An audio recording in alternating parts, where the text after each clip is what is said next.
Boker Tov, there we go. This is beautiful, such a good energy. Sunday morning, starting off the week right with a little breakfast. Or what would it be without a little bagel and shamir, huh? It wouldn't be the same. And listen, this is maybe a good idea. Maybe we should be doing this more often. Welcome. Good morning. Dear friends. Okay, this is really amazing. I have to thank Max for the inspiration to do this, because Tuesday night, at first I'm like, you know what? A little bit of rain, a little bit of snow, class will go on. But then as the minutes are ticking by and it started sounding a little bit more ominous. So, and then the schools are getting closed. Okay, listen, it's already, so I called up Max to get some advice, to pick his brain a little bit. And we had this idea of maybe, let's not just reschedule it and let's not push off class. Let's make something grand out of it, right? If God throws you a lemon, it's all your choice what to make out of it. So we decided to go big.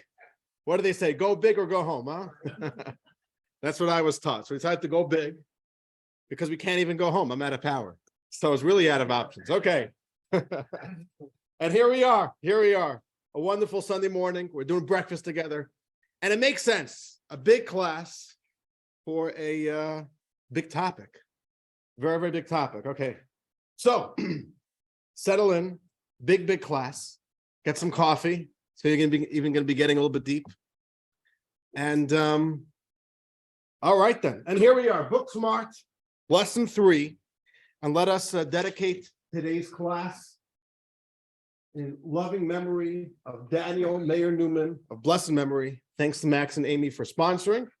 And this is lesson 3 of the Talmud. And I also want to make mention, it's actually Talmudic, of there's a passage in the Talmud of how there was a gathering of rabbis, but before they began their discussion, it seems that they had this little meeting in someone's home, and they began by what's called Kvoid Achsanya, giving honor to the hosts, thanking the hosts, making mention of our hosts. So originally this class was supposed to be at the Jewish Federation, and Thursday night I got an email from the Jewish Federation. Our power's out too. We don't know when it's going to be back on. So I'm like, oy ve'zmir, you know, what now? So I called up Perry Oren, a dear friend and the CEO here of the Jewish Family Service of Metro Detroit. Good morning, Joey.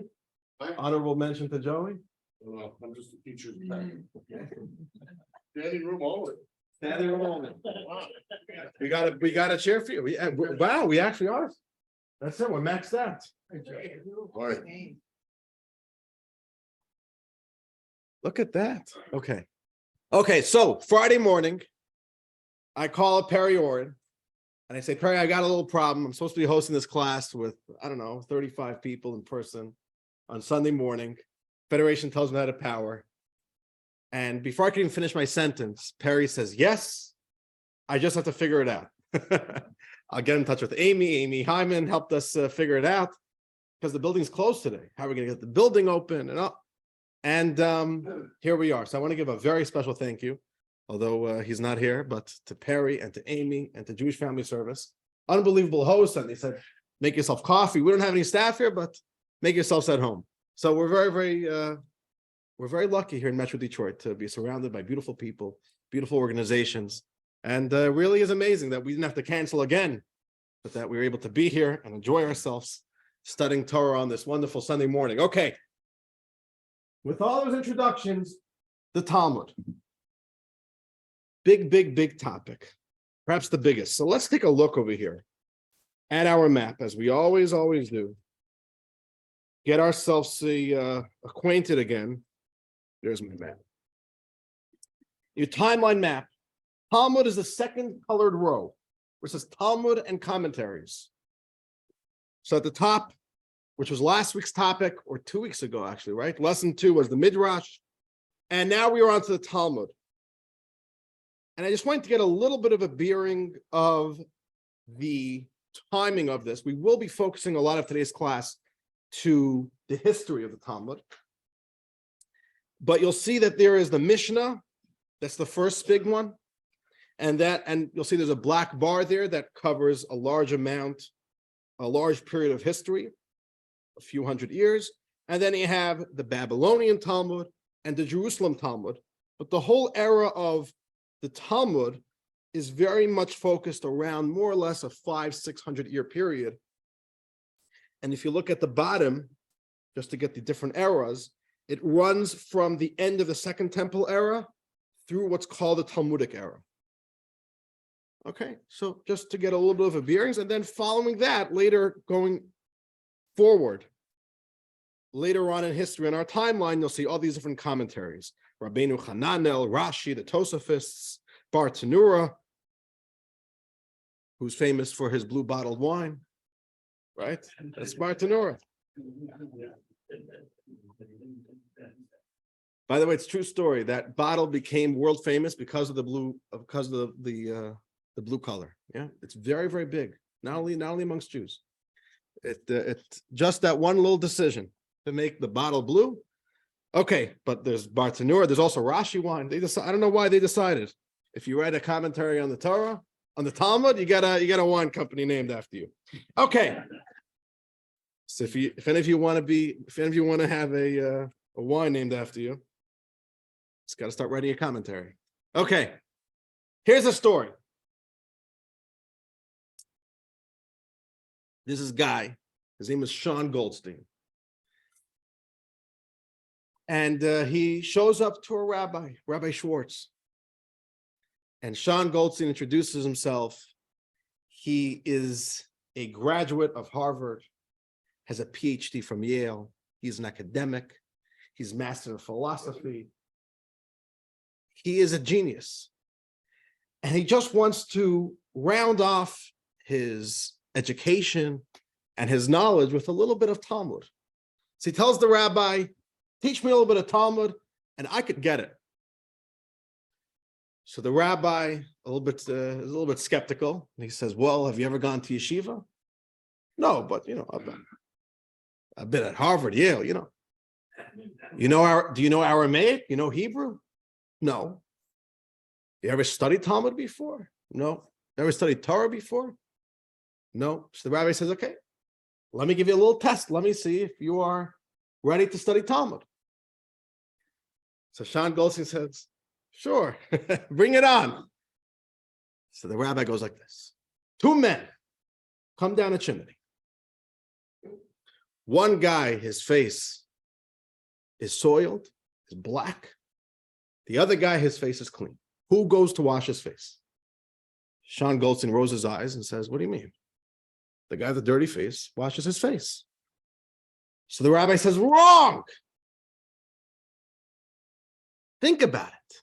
The guy with the clean face looks at the guy with the dirty face. Dirty face looks at the guy with the clean face. Dirty face says his face is clean, my face is clean. Clean face says his face is dirty, my face must be dirty. Clean face goes to wash his face." Sean Goldstein says, "Oh, you're right. I don't know how that missed me. Ask me another question. I'm sure I'll do fine." So the rabbi goes like this. 2 men come down a chimney. 2 thieves, right? One has his face dirty, one has his face clean. Who goes to wash his face? So Sean Goldstein says, "The guy with the clean face." "Wrong," the rabbi says. Think about it. The guy with the clean face looks at dirty face and sees dirty face with the dirty face, so assumes his face is also dirty, but he doesn't see dirty face going to wash his face. So he says, he's not washing his face. I'm not going to go wash my face like an idiot. So Sean says, "Okay, you're right. Ask me another question." Rabbi holds up 2 fingers. 2 thieves come down a chimney. One has a dirty face, one has a clean face.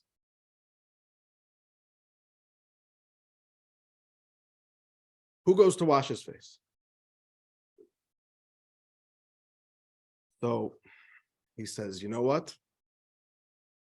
None of them. Because clean face looks at dirty face, but doesn't see dirty face washing his face. He doesn't go." So the rabbi says, "Wrong." Dirty face comes down. He looks at clean face. and doesn't think anything's wrong with him, but all of a sudden he sees clean face going to wash his face. See, he says, I must also go wash my face. So both of them wash their face. And Sean Goldstein is just he's exasperated at this point. He's like, Rabbi, I promise you I know logic. Just ask me another question. And Sean Goldstein's heart drops when he sees the rabbi putting up two fingers, says, 2 thieves come down a chimney. One has a dirty face, one has a clean face. Who goes to wash his face?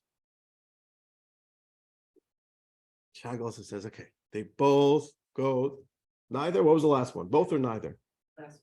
Last one's both. He says, okay, both go to wash their face.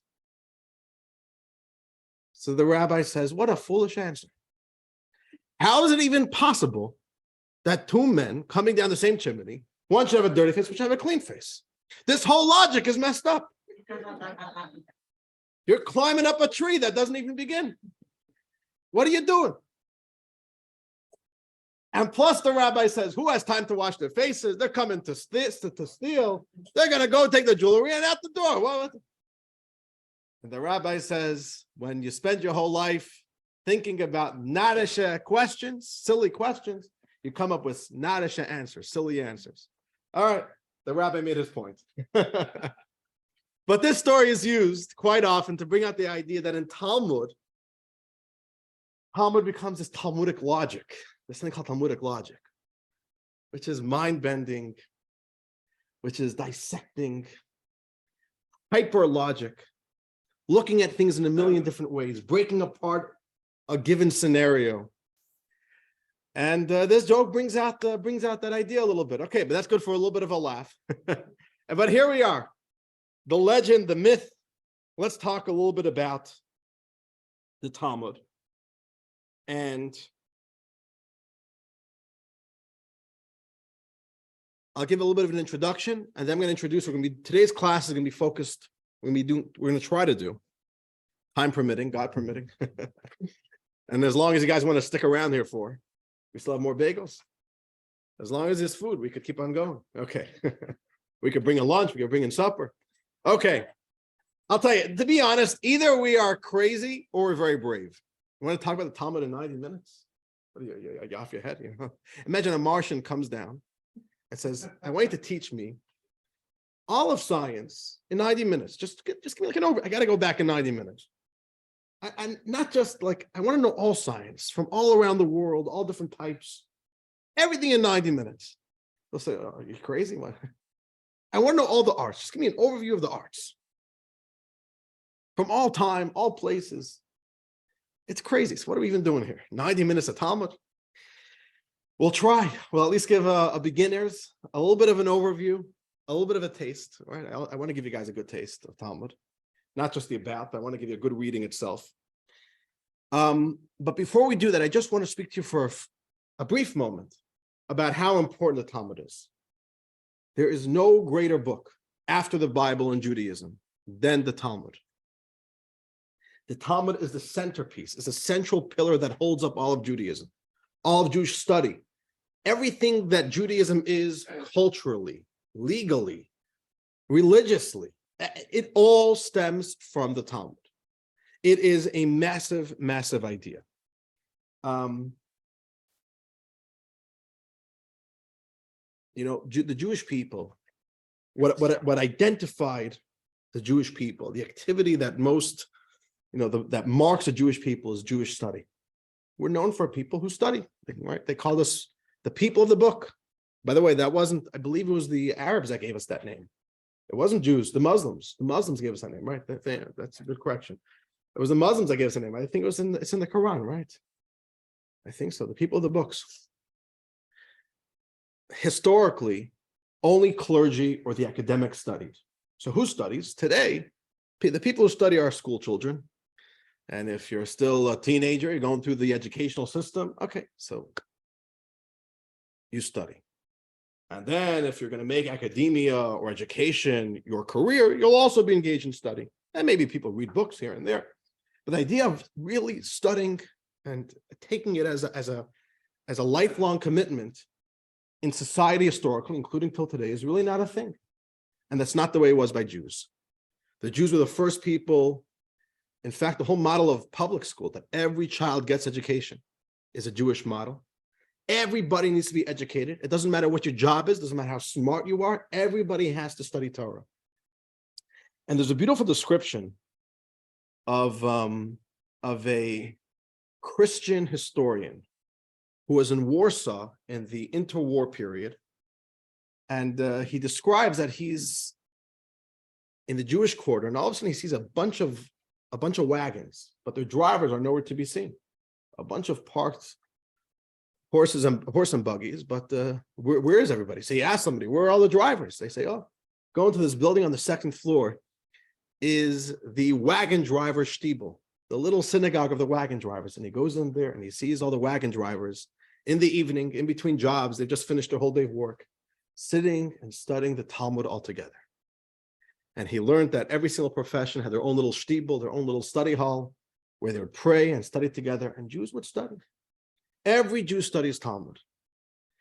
Every Jew learns, and the Talmud is always at the basis of it. It's really the heart of Jewish study.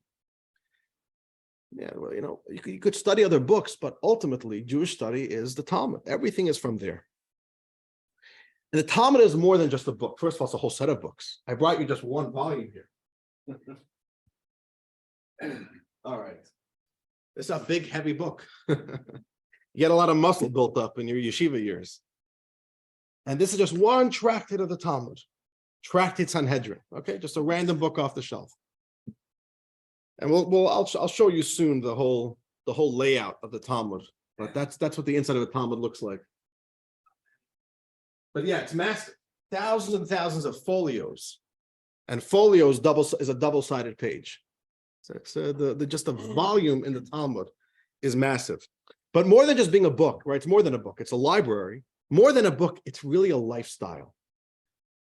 It created the Jewish flavor, the Jewish way of thinking, the Jewish worldview. In a certain way, it's the language of like the Jewish psyche. It's the way it works. Cecil Roth writes something very beautiful. I want to read this to you. Cecil Roth describes the Talmud as the Jews' portable civilization. He writes like this: it gave the Jew a fatherland, which he could carry about with him when his own land was lost. If he was able to maintain his identity in the course of the long centuries to come, under conditions such as no other people has ever been able to surmount, it is with the Talmud that the credit lies. The Talmud was the heart and soul of the Jewish people. They lived with the Talmud. Every day you study Talmud. And it sounds a little bit of romanticized, but that's really the case. That's really the case. Historically, Jews study Talmud.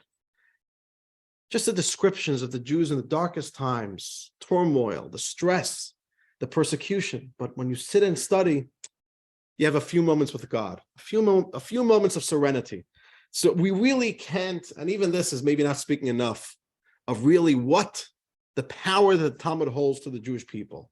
It's not just a book that we happen to have. It's not just this repository of lots of information, ancient information. It's current. It's alive. Jews don't look at this as a historical text. Jews look at this as a text that we live with till today, which is indeed the case. And all of the future classes and all the future genres of Torah that we're going to be studying in future weeks, they all stem from the Talmud. The Talmud is really the central text. Now, what makes the Talmud so important? As we learn more specifically about the history of the development of the Talmud, we'll get to understand a little bit why the Talmud is so central to Judaism. On one foot, to put it very simply, the Talmud is the most important and the most authoritative collection of the oral Torah. So there's lots of other books, there's midrashic books, but ultimately the Talmud is the authority, the last authority, the last. So if you want to study Judaism, it's all going to be in the Talmud. But we'll understand it a little bit more as we go through the history. So this is the way I like putting it. The Torah, the Bible, is the foundation of all of Judaism. The Talmud is that central pillar that holds up the entire structure of Judaism. So let's talk a little bit about it. Let's get some facts in the way. Some facts, and then we'll go into some specifics. Okay, so let me put this up here on the screen. So number one, Talmud is not just a book. It is so much more than just a book. It's a way of thinking. It's a way of relating to the world around us. And it's the language of the Jewish psyche. It's the flavor of Jewish life. You get to understand the Jewish heart and soul a little bit when you study Talmud. Okay. And the Talmud is unique because it's the most important and authoritative record of the oral Torah. Okay, let's go through a little bit. I just want to show you a little bit, a few facts about the Talmud. So first of all, the Talmud is not a book. It is a library. Number one, there are 63 tractates. Now, I'm going to soon qualify that statement. But there are 63 tractates in the Talmud. This is just one tractate. Tractate Sanhedrin. All right? 63. Okay. Now, also, the Talmud is not a book in the conventional sense. What's a book? A book usually means there's an author, and the author writes a book. Or maybe you'll have a bunch of people that work together to write a book, or maybe it'll be a collection of different essays from different people. The Talmud is the collection, is the record of the teachings, of discussions, of the arguments, deliberations of hundreds and hundreds of scholars over 600 years. So so on the one hand, it's meticulously edited. It's not like it's like a random book collecting random bits of pieces of quotes. It's one body. It was edited properly, but it wasn't like one person wrote it. Hundreds of rabbis across in different countries, in different eras, facing different challenges. And what we have is the Talmud. The time frame is about 100 years before the Common Era to about 500 of the Common Era. So the Talmud is ultimately 1,500 years old. And most importantly, the Talmud doesn't end there. Just in this one book, you have dozens and dozens and dozens of commentaries that bring you from over 2,000 years ago till today. So just on the Talmudic page, and I'm going to be going through this with you more in depth in a moment. If you'll just take a notice at this, it's a very confusing page because you have the centerpiece, which is the Talmud itself, and then you have commentary here and commentary here, and then on the side you have even more. And then really the Talmudic tractate, it's long, but it ends over here. Tractate ends over here. And we still got a lot more in the book. And in the rest of the book, you have commentary upon commentary upon commentary. This is the Maharsha. On the bottom page, you have Chachma Shloimeh, the Feinayim, the Ran and the Rif. What else you got over here? You know what I'm saying? It's a world. Every volume of Talmud is really a world in and of itself that really brings us till today. It's called a hypertext. So it's a living, breathing document which grows and is studied and is analyzed, and it doesn't end. You can never finish studying the Talmud. There's no way to master it. And that's kind of an overview of the basics of the Talmud. But let's go into more specifically. What is the Talmud? How did it come to be? Why is it so important? And what is it? How does it work? So let's try to answer all those questions to the best of my ability. And this is what we're going to be doing. The rest of today's class is going to be split into 3 sections. We're first going to do the history of the Talmud. Then we're going to do the mechanisms of the Talmud, how the Talmud works. And then we're going to do a taste of the Talmud. I'm going to try to give you a real authentic piece of what we call pilpul, which is the analytic style of Talmud. And I'll try not to hold back any punches. We'll do the real deal. So get yourself caffeinated. But that'll be at the end of the class today. Okay, let us begin with part 1 today, history of the Talmud. History of the Talmud, we have to really begin from the very, very beginning, right? Which is always where we begin. About 3,300 years ago, Moses comes down from Sinai. And what he gets is the Torah, the written Torah, the Bible, 5 books of Moses. But then he also gets something called the oral tradition. The oral tradition is everything, and literally everything, that is not written explicitly in the words of the Torah. So just a quick example. We spoke about this in a previous class. The Torah says you shall put tefillin. It doesn't even say the word tefillin. It says the word totafot. And I once heard from somebody that his bar mitzvah parsha was the parsha with Shema. And he belonged to conservative synagogues. They said, why don't you try, study the Torah? You could read it in English and make a little, come back to us. The rabbi told him, come back to me with what talks to you. So it says in the Torah, it should be totafot for between your eyes. The word totafot means phylacteries. That's the English translation. But what does phylacteries mean? So he opened up a dictionary. Phylacteries mean frontlets. Oh, frontlets. That helps a lot, right? So he opened up the dictionary to frontlets. He goes to frontlets. You know what it said what the definition of frontlets was? Phylacteries. Wonderful. So the word totafot means nothing. It's the only time you have that Hebrew word in the Torah. So God told Moses what tefillin is meant to look like from scratch. The only description in the Torah is totafot between your eyes. All right, that's it. The Torah, every verse has to have a tremendous amount of meaning to it. And God told Moses, don't write that down. That is to remain an oral tradition, which is why till today we call even printed books the oral Torah, because that was by design. And I want to go back with you. Let's go back. We didn't read this text in the first class, but I want to read it with you right now. Turn in your books to page 4. And this is actually the very first text in our book. Page 4. And let's start giving it a little read. Sheldon, you want to read? Text 4 on page, I apologize. Text 1 on page 4. You got that? Text 1, page 4. The pen and the mouth. The words that were given in writing, you are not allowed to communicate them orally. And the words that were taught orally, you are not allowed to communicate them in writing. This is law. Talmud says written Torah has to always be taught from a written book.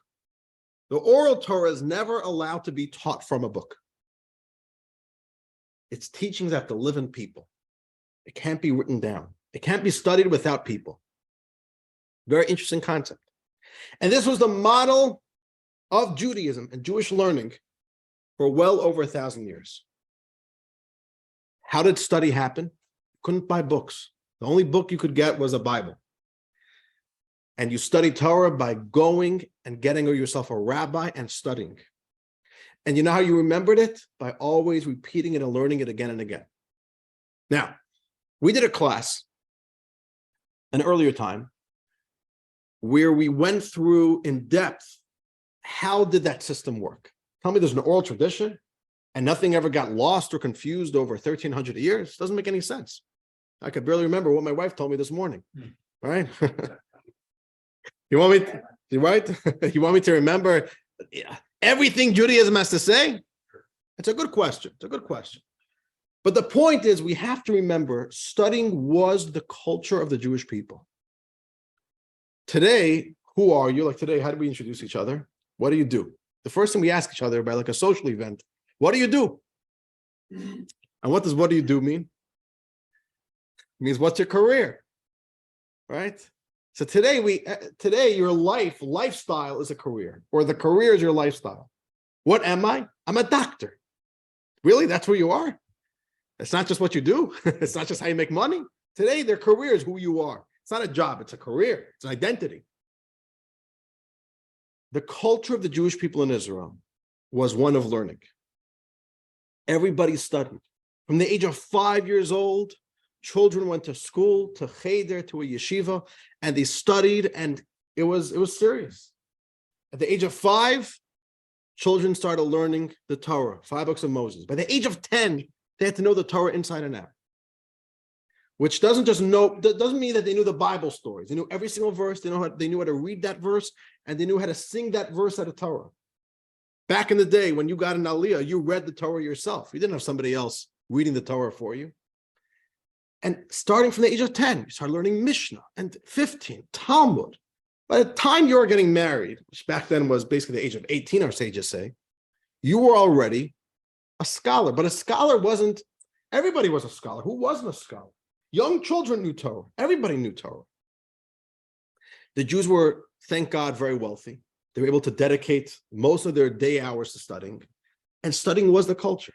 Everybody studied. Not a day went by that you didn't study. And it was in the air. You breathed it. Because all the Jews were able to dedicate their lives, really, their heart and souls to studying, and all the Jews were centralized. All the Jews live in Israel, tiny piece of land. Because of that, there was a certain echo chamber, or there's a certain natural quality control. If you forgot something, everybody could remind you. If you got something wrong, everybody could correct you. It wasn't like you needed an academic to come in and say, by the way, you heard this wrong 10 years ago. It was living and breathing. Every single law was happening. There was constant study. 30 days before every single holiday, every single day, there was classes about all the laws of the holiday. Nobody went into Passover without a full refresher on everything there is to study about Passover. And that happens every single year, every single holiday. So you just have to keep in mind the culture and the lifestyle that created the environment of the oral tradition.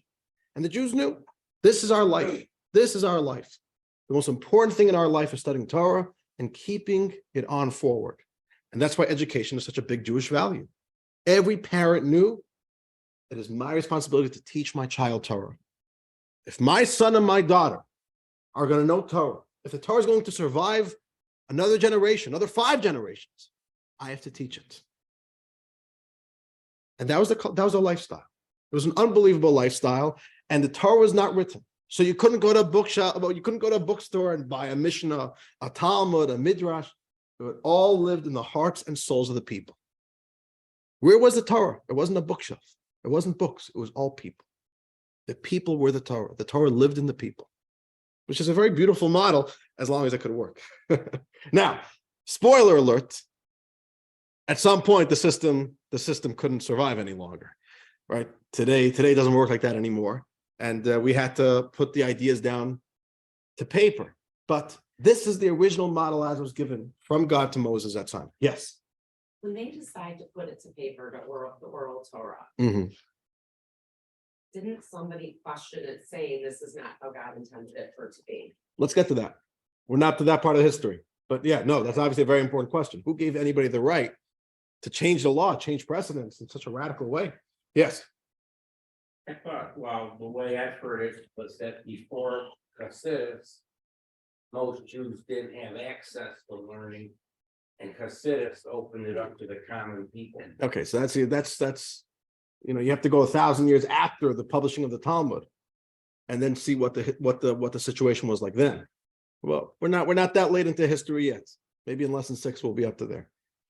But the model is every Jew studies Torah. Every Jew has to know.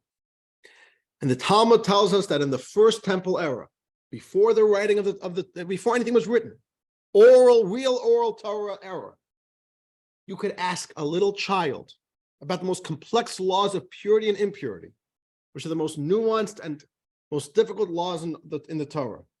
And a young child could tell you with clarity what the law is. It was just, everybody knew it. You lived it, you breathed it. Okay, that was the model. Let us read text 1, which is from Maimonides. Maimonides gives us a little bit of this historical overview. So here we'll see it in the text itself. Text 1, with you, Elisa, page 99. Yeah, okay, well, going back to lesson 3, all right, before we just read a text from lesson 1 there, but back to lesson 3, page 99, text 1. All the commandments that were given to Moses at Mount Sinai were given together with their explanation. The explanation is what we call the oral Torah. Moses transcribed the entire Torah by his own hand before his passing, but he did not transcribe its explanation. Rather, instructed them to the elders and to Joshua and the rest of Israel. This is why it is called the oral Torah. From the days of Moses until Rabbi Yehuda Hanasi, no one composed the text for the purpose of disseminating the oral Torah in public. Rather, in each generation, the head of the court or the prophet of that generation would write their own notes of the teachings they received from their teachers and teach them orally to the public.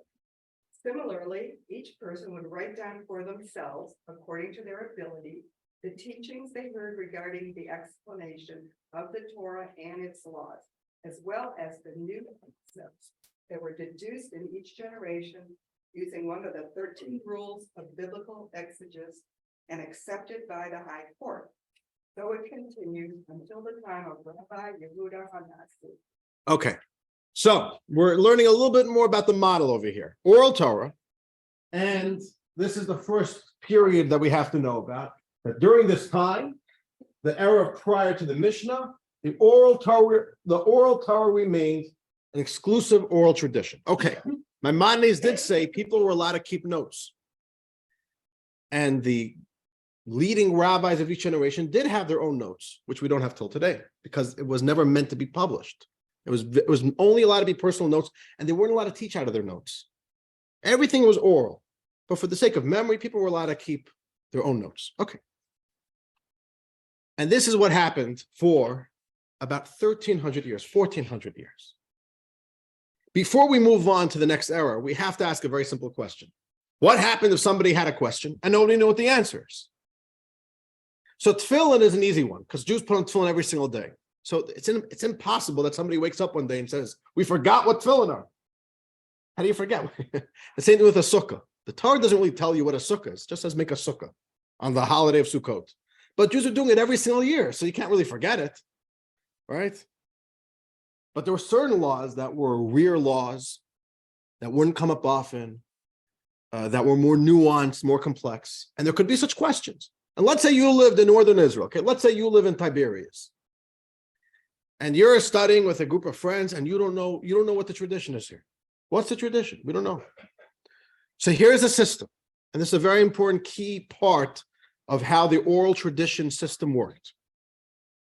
If you don't know what it is, you go to the court of your city. Every city had a Jewish court called a Beit Din with 23 justices. You go to the court. These were leading sages, bright people. They deserve to be on the court of the Jewish people.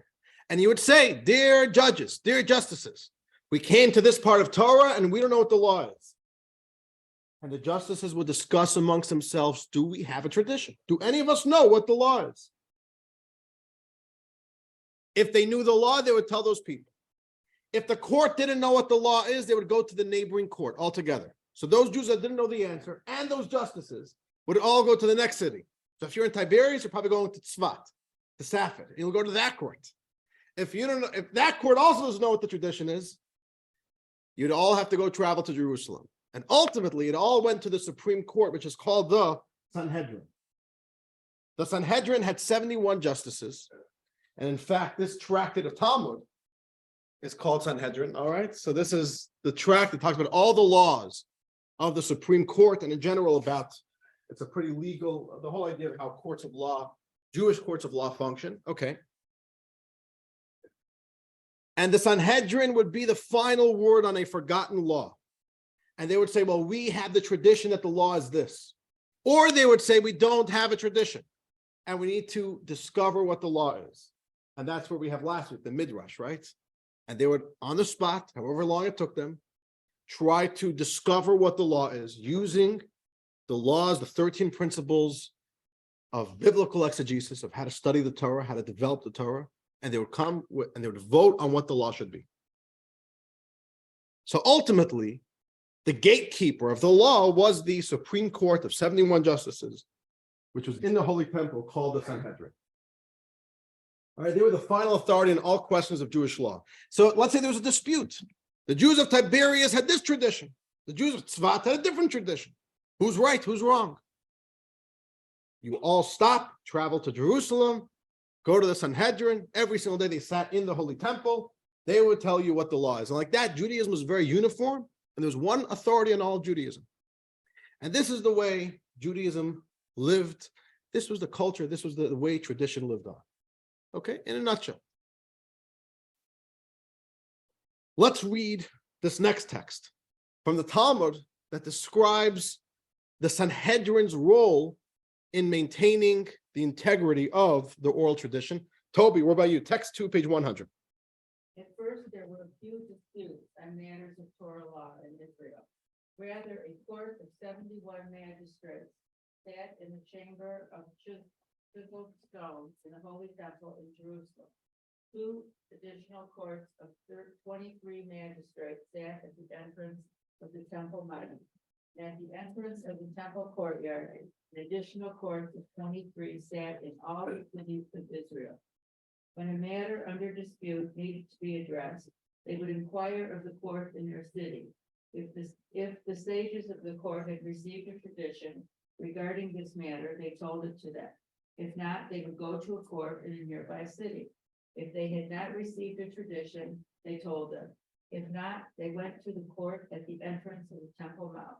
If they had received a tradition, they told them. If not, they went to the court at the entrance of the temple courtyard and said, so I expounded, and so have my colleagues expounded. So I learned, and so my colleagues learned. If they had received a tradition, they told them. If not, they both went to the chamber of chiseled stone, where the court sat from the time of daily morning offering to the time of daily afternoon offering. On Shabbat and festival days, they sat in the. Fail. The question was presented to them. If they had received a tradition, they told them. If not, they took a vote. If the majority said impure, they deemed it impure.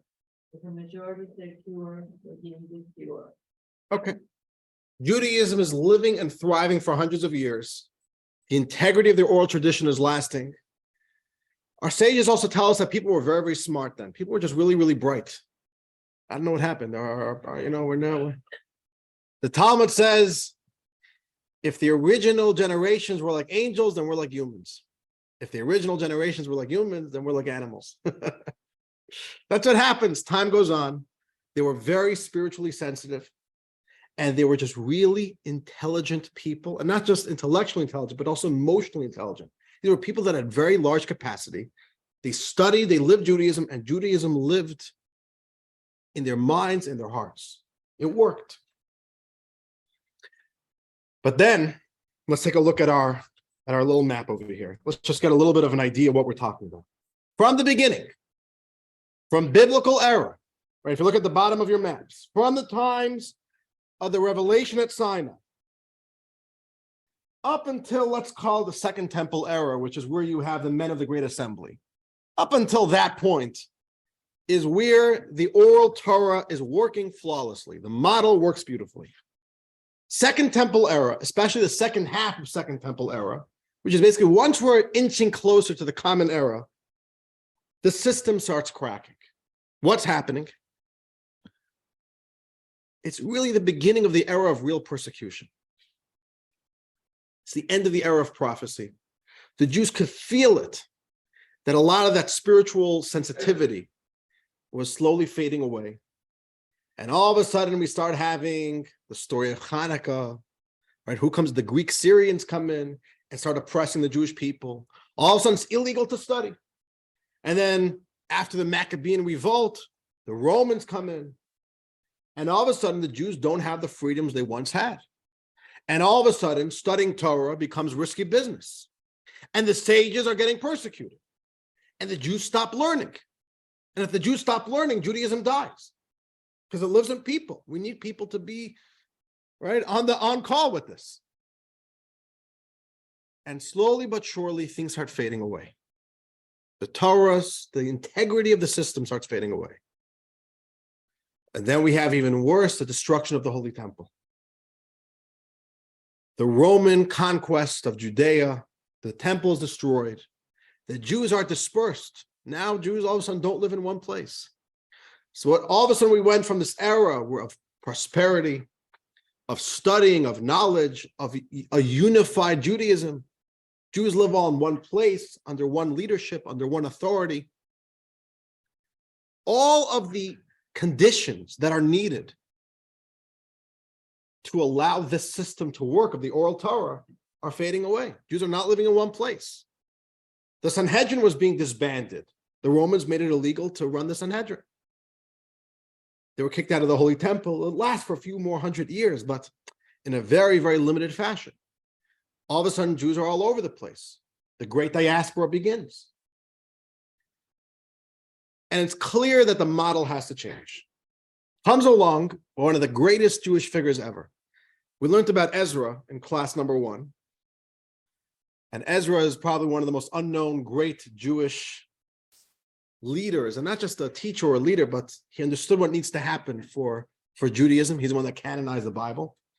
So the figure I want to introduce to you, his name is Rabbi Yehuda Hanassi, Rabbi Judah the Prince. And the Talmud says that from the days of Moses up until Rabbi Yehuda Hanassi, nobody with the stature of Moses ever lived. He was Moses number 2. Okay? Talmud actually says something interesting about Ezra similarly, that if Ezra lived before Moses, he would have been Moses. Okay, but here we basically have another one.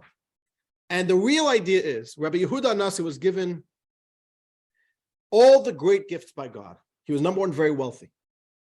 He was a great sage, and he was the leader of the Sanhedrin. He was the president of the Sanhedrin. Nasi literally means the president or the leader. He was the leader of the Sanhedrin. He had the respect of all the sages that lived in Israel at his times, plus he was a political leader as well. He was a very good friend of the Roman emperor then, which the Talmud says was Antoninus, and most historians say that it was the Roman emperor Marcus Aurelius, right? Marcus Aurelius. So he had everything. He had rabbinical clout, he had political clout, he was wealthy, so he didn't even need anybody to help. He was, the way the Talmud says it, he had Torah and greatness all in one place. He lived in northern Israel, and the Jews loved him. The Talmud describes the tragedy of his death. The Talmud in general does not tell you about the death of the sages. It's just not really part of the Talmud doesn't really see much value in but it describes his funeral, describes the mourning of the Jewish people. And he was somebody that nobody called him by his name. He wasn't just a rabbi. He was called Rabbeinu, our Rebbe. He was the Rebbe of the Jewish people of the time. Until today, we refer to him as Rabbeinu HaKadosh, the Holy Rebbe. He was the Rebbe of the Jewish people. He literally everybody felt that this was our leader. He understood that it's a difficult time. He understood that for Judaism to survive, something has to change. He was very close friends with the Roman emperor. He got permission. You had to get permission for these things to lead a rabbinical conference. Most conferences are what? A weekend, a week. This went on for years. Every single rabbi in Israel joined this conference, where they all agreed that the oral Torah has to be written down. And what they did was, they did the first step, which is called compiling the Mishnah. They wrote the Mishnah. The Mishnah is the very first written version of the Torah. So if you look here in your maps, you'll have about the year 180, redaction of the Mishnah. What Rabbi Yehuda Hanassi does is, he asks all the sages, bring in your notes. All those notes that you had, your private notes, bring them all in. And the sages discussed and wrote a text or compiled a text that would preserve the integrity of the oral tradition. It's like that Jews in Africa will have the same Judaism as the Jews in Asia, including in 100 years from now, because they'll all have the same text. And this is called the Mishnah. If you take a look in your books on figure 3.2, you see that? Figure 3.2, they organize the Mishnah into 63 different tractates, and they organize in 6 general categories, 6 big categories that covers Jewish life. There's seeds, times, woman, damages, sacraments, and purities. 523 chapters and over 4,000 specific paragraphs. Each paragraph is called a Mishnah. And this is what Rabbi Yehuda Hanassi does, Rabbi Judah the Prince. He leads the effort, and probably the most radical shift in the way the Torah is preserved and taught. Finally, Judaism lives in a book. So let's read that now in text 3. We're continuing from Maimonides. And Larry, page 102. Text 3. Rabbi Yehuda Hanassi collected all the teaching, all the laws, and all the explanations and commentaries that were handed down from Moses, and those that were taught by the courts of each generation concerning the entire Torah. From all these, He composed the text of the Mishnah. He taught it publicly and revealed it to the Jewish people, who all wrote it down and disseminated it everywhere. Why did Rabbi Yehuda do this and not leave matters as they were? Because he saw that the students of Torah were becoming fewer and new troubles were constantly arising. The Roman Empire, which was suppressing the study and practice of Judaism, was spreading throughout the world and becoming more powerful. And the Jewish people were being dispersed to the far ends of the earth. He therefore composed a single text that would be available to everyone, so that it could be learned quickly and would not be forgotten. Oh, so he wanted it to be written, but he also wanted it to be a text that would be able to be studied quickly. Right? That was the final words of Maimonides. What Rabbi Yehuda Nasi did was, he said, how could we write the Mishnah to be as short as possible, but yet intelligible, not totally short, not like a doctor's handwriting. Apologies to all the doctors in the room. That's totally illegible, right? Even they don't know what they wrote. That's true, right? Okay. But he wrote it extremely brief, very terse, concise, and layers and layers and layers of meaning. He wanted to try to pack into one little paragraph as much as possible without having to write it explicitly. So like that, all the Jews will have the oral Torah. And if a Jew feels that they're isolated in a community of only 15 Jews and no big scholars, and they don't even have the time and the energy to study, they'll have a book. They'll know what to do. The tradition will not be forgotten. But it was written very, very, very, very briefly. So you could study the Mishnah today, and you could read it, and it sounds good.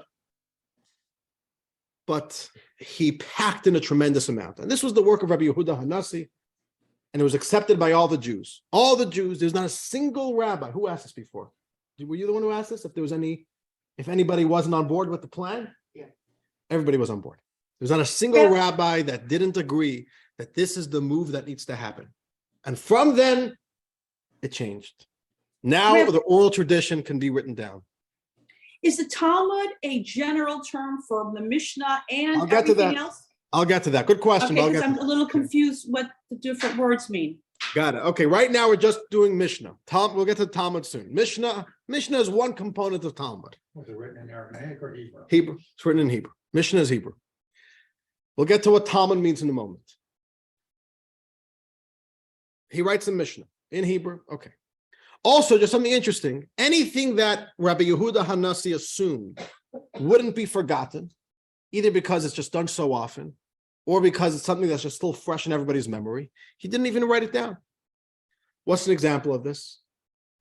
Rabbi Yehuda Hanasi describes the laws of Kiddush, making Kiddush on Friday night. Never once in the Mishnah does it say there's a law in the Torah that you should make Kiddush on Friday night. It never actually says it's a law, but it is a law. Why didn't he write it? Because everybody knows you make Kiddush Friday night. He just has to tell you about what happens if you don't have wine and what happens if you want to do it earlier. But the basic idea. So a lot of Mishnahs, a lot of like missing gaps. It was all in this way to try to preserve as much as possible the style of oral people learning, and only put in the book as little as possible. But precedence has been made. Okay, let's put this up over here. So what's not in the Mishnah? The Mishnah is written very concisely, and many laws are only inferred rather than being explicitly stated. Right? It's only implied. So for example, the opening Mishnah of the Mishnah, the opening paragraph, tells you when you're supposed to say the Shema. There's a mitzvah to say the Shema every day, in the morning and night. But it never says in the Mishnah there's a mitzvah to say the Shema in the morning and in the night. It jumps straight to the details because everything's just implied. It's as shorthand as possible. All right. And even once the Mishnah was written, it was the core text, but there was still a need to study with rabbis and to unpack it and to learn it with people. It still remained a living tradition and not just a library of books. And here we go to the next part of the story. So we have the Mishnah. Okay, you are right. Shelley is right. There's a little bit confusing because there's something called Talmud, and also there's something called Mishnah. Let me tell you now, Talmud is a combination of two works, Mishnah and Talmud. We'll get to that in a moment. So we have Mishnah. By the year 200, there's a Mishnah. Then what happens is, from now on, from the publishing of the Mishnah, no more is Judaism being taught as an oral tradition. Judaism is being taught from the Mishnah. So before the Mishnah was published, if you go to a class, there's no texts. From the Mishnah, we're always studying from the text. We learn a Mishnah and then we study what are all the layers of meaning here in this text. And that's what has been happening in the yeshivas of every city, what we call the academies. But the yeshiva, by the way, was also for adults. Every Jew went to yeshiva. You finish work, you go home, put the kids to bed, you go to yeshiva for an hour and you study, or 2 hours or 3 hours, whatever it was, right? And then the same thing happened. They felt that there was a need to write down authoritatively all the discussions that they've done, that they've studied from the Mishnah. So let's look again at our maps over here. I know we're moving through this a little bit quickly over here. Yes. Is the Mishnah, I know that it's the written oral Torah, but is it referencing something from the Bible or the Torah, or is it specifically stating that it's filling in the gaps of the stuff that's not there? It sometimes quotes the Bible, but it's not in the order of the Bible. It's in the order of topics. Yeah, it's order of topics. And you can actually look here in the additional readings of this lesson, there's a full overview of each of the 63 tractates of the Mishnah. So it's in your books on page 134 and onward. You have the 6 different orders, beginning with seeds, and you have all the 63 tractates. Okay. In the year 189, there's a redaction of the Mishnah. And then, for the next 300 years or so, Jews and rabbis and academies and yeshivas are all studying and unpacking the Mishnah. Generally, this was done in one of two places. It was either done, there were some academies in yeshiva, in Israel, and there were mainly Jewish study then was happening in Babylonia, what we call Babylon, which is modern-day Iraq, Babylonia. Okay. Now, Israel then was still under the Roman rulership, and therefore there's still a lot of persecution, and the study wasn't as healthy. But in Babylonia, they weren't under the Roman rulership. Who are they under then? The Parthians. Who knows a little bit of history over here? Who are they under? I think the Parthian Empire, right, Max? Under the Parthian Empire. And there was full religious freedom in Babylonia. The government even gave the Jews political freedom. They said you can make your own police force, your own laws. So they made Jewish cities. There was a city called Sura. There was a city called Naharda. And the Jews opened up not just a building of a yeshiva. We're talking about universities with hundreds of thousands of people who would study the Torah in these academies. But the greatest sages who ever lived, all the great names that you've ever heard of. Hillel was a Babylonian scholar. He later on he moved to Israel, but he's a Babylonian scholar. Abaye, Rava, all these names. For some reason, only Hillel got a lot of organizations named after him. What about all the other sages? Okay, I say that often, but it is interesting. I don't know why no one else. Abaye didn't get any institutions. Okay, all right. The great leaders, great sages are discussing the Mishnah and unpacking it. And if you take a look on page 106, you'll see over here a map of what's happening over here. On the left side, we have the Mediterranean Sea. We have the land of Israel. We have Jerusalem. We have Tiberias. These are the areas where the Mishnah is born. Mishnah is officially published, redacted, and put out to the public in the year 189. Right afterwards, there is the study of the Mishnah happening in Babylonia. If you look at the right side, you can see there's Sura. There's the right where the B is. There's Sura. There's Naharda. Naharda eventually got destroyed. They reopened the yeshiva in Pompadisa. And for hundreds of years, Jews are studying. These are the centers of Jewish learning. The same thing is also happening in Jerusalem. At this time, Jewish life is still pretty centralized. Yes, the great diaspora has begun. It's already hundreds of years after the destruction of the Holy Temple in approximately 70. But more or less, the Babylonian centers, Sura and Naharda, and later Pumbedisa, these are the centers of Jewish life. If you live in Africa, there are Jewish communities in Africa. There are Jewish communities in Asia. If you had a question, you would send it to Babylonia. Babylonia was a center of Judaism. Not only that, but twice a year in Babylonia, they had something called a Yarche Kala, a month devoted to Torah study, where Jews would take off from work and go on a pilgrimage. They'd leave their families, or they'd bring their sons and daughters if they were ready for it, mainly the sons. And they'd say, we're traveling to Babylonia. And it was a month of studying Torah. Massive classes and sermons. And the yeshivas of Sura and Naharda would let out in advance what the topic is going to be. So you could go and study that tractate in the Mishnah.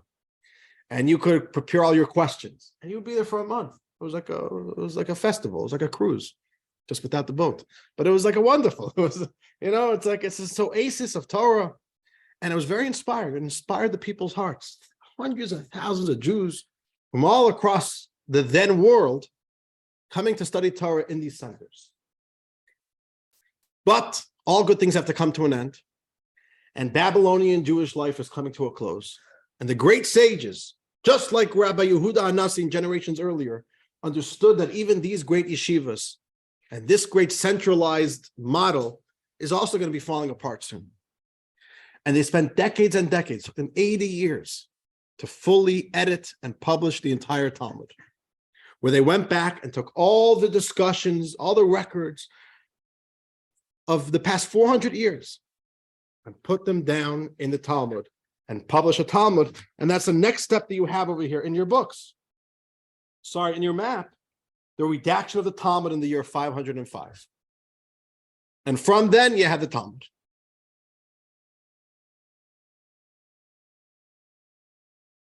Now, let's put this up over here. Okay, so this is called all the discussions that happened in these academies, both in Israel and in Babylonia. That is called Gemara. So we have Mishnah and we have Gemara. Mishnah is the very first iteration of the oral law in writing, which was done in the year 189 by Rabbi Yehuda Hanassi. And then we have Gemara. Gemara is the updated record of the oral Torah, and it has all the teachings and deliberations of the sages in Jerusalem and Babylonia in 300 years following the Mishnah's compilation. Okay. Right. Yes. I have a couple of questions. Yes. I'm a printer by trade. And printing wasn't invented as any of these kinds of things. That's right. This was all done by scribes. Mm-hmm. You're speaking of many, many people that are reading into Torah, Mishnah, Gemara, etc., Parshas. None of these have vowels. I often wonder, how long did it take to write these? How many people could read them? It had to be a very small group, because there couldn't have been that many scribes. No, so this is all part of the culture. Exactly. You're 100% right. It was very hard. Manuscripts were very hard to come by. First of all, your volume of Talmud, you lived with it for life. So you would hire somebody, or you yourself would stay up nights and copy a text of Talmud and write it for yourself in a scroll, and you live with it. But you're right. And across all the persecutions, when they would destroy our books, and it used to be illegal. It used to be illegal in the Christian countries to own a Talmud. And why not have the vowels put in on all of these? Because it's very difficult. You and I. It's very difficult, yeah. It's very difficult to read many of these books that are scribe written Right. without vowels. Right. The Talmud doesn't have vowels. Yeah, you got to be trained into it. It took me many years in yeshiva to start getting the hang of it, how to read without vowels. So it's by memory. It's not memory. It's you pick it up. No, it's not memory. You know what the words are. You get a feel for it. You start learning the rules of the game, of the grammar, But you're right, it's a very advanced study. It's not easy. Yes. When I'm a little confused, when you say Talmud, are you talking about the Mishnah and the Gemara? So let me talk about that now. I want to address that properly now. Okay. So a Talmud, the word Talmud essentially means two different works. Talmud means Mishnah and Gemara. So every page of Talmud, let's open up to the very first page of this tractate. It begins with a Mishnah. You have a few lines of Mishnah. This is the first Mishnah in Tractate Sanhedrin. And then a few lines in, you have the words Gemara. A few lines in, you have the word Gemara. And Gemara means this is now all the unpacking that happened. That a commentary. A commentary, on right. the commentary. Right. So what I don't see here, maybe I'm not reading it right, I don't see the Gemara anywhere on here. It's a different word. No, so it just says Talmud. It doesn't, on the timeline, it doesn't have the word Gemara. But really Talmud is two works together. Okay. Mishnah and Gemara. Together they're called Talmud. Now, there are two sets of Talmud. There's one set of Talmud called Talmud Bavli, the Babylonian Talmud. That was the workings, the teachings from the Babylonian academies. Then there's also something called Talmud Yerushalmi, the Jerusalem Talmud, which came from the Israeli academies. Now, the Israeli Talmud was never that complete.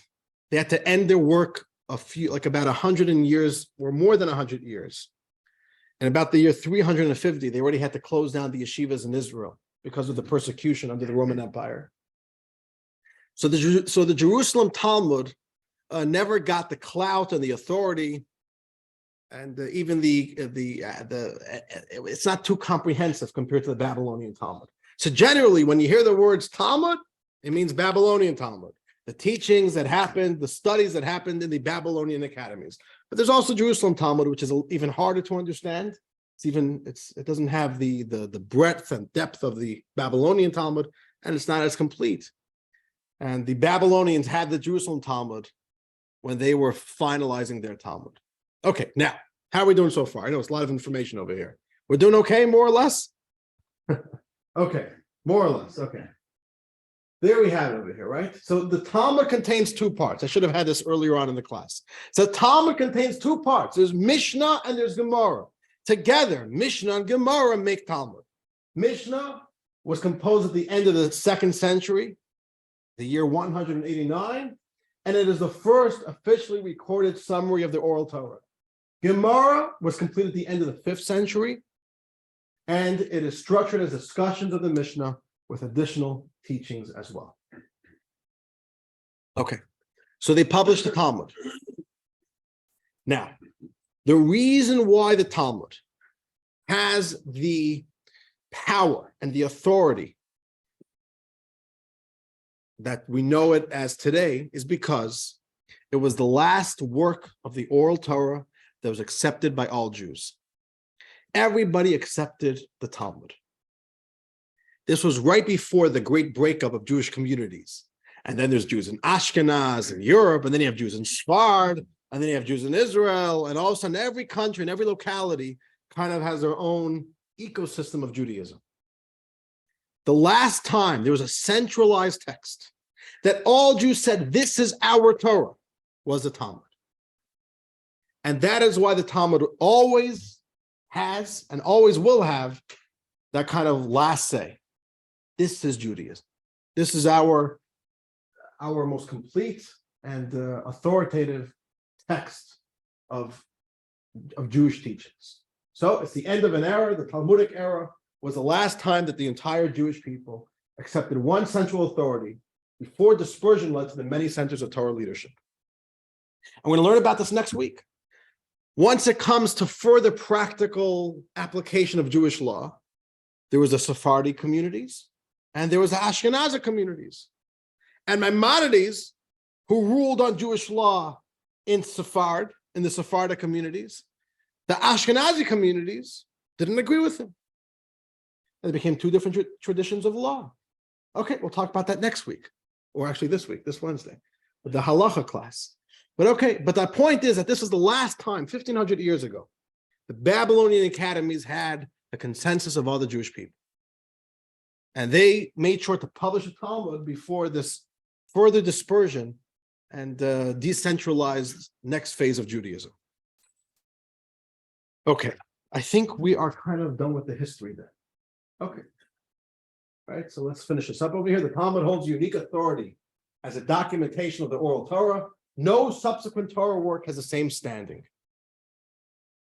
Okay, and we talk about there are two Talmuds. There's the Jerusalem Talmud. The Jerusalem Talmud is the discussions held in the Torah academies in the Holy Land from 200 to 350. And then we have the Babylonian Talmud, which was the discussions held in the Babylonian academies that went even later till about 505 of the Common Era. So about 150 years after the Jerusalem Talmud. And this became our Talmud, the Babylonian Talmud. Okay, lots of history over here. But what is actually in the Talmud, right? That's a big question. Okay, that's going to be the next thing. So the next part's going to be, how does the Talmud work? This is just still all about it. We're going to start going a little bit more into it, but any questions? And I know this was a chock full of information and we're running through time and it's a little bit technical. So, okay, let's take a little sip of our coffee, let out a deep breath, and then we'll continue. Yes.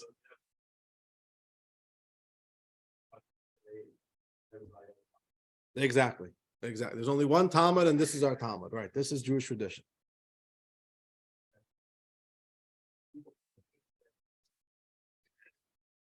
They use the Jerusalem Talmud as a source. Yeah. Not to stay consistent with it, but to keep those ideas in mind. The Babylonian Talmud is more authoritative since it was after. So they knew what it says in the Jerusalem Talmud, and they decided what should be the final word. It wasn't after, it was during, and then it continued because. Right. But when it was actually being published, it was already after the Jerusalem Talmud had already been completed. Yes. Without totally derailing it, were there contradictions between the two, or are they pretty much? No, there are some contradictions. But whenever there's a contradiction, you follow Babylonian Talmud. We default to that. Yeah. Because the Babylonians saw the Jerusalem Talmud and not vice versa. And ultimately, the Jews did not accept upon themselves the Jerusalem Talmud as authority. It was a great text. We still study it. But authority is Babylonian Talmud. Or in other words, nobody after the redaction of the Talmud can go and say the Talmud got it wrong. I argue. It doesn't work that way. Once the Talmud's over, it was the end of an era. Everything post that is only building upon the Talmud. The Talmud is over. It's sealed. Yes. Sure. The Mishnah,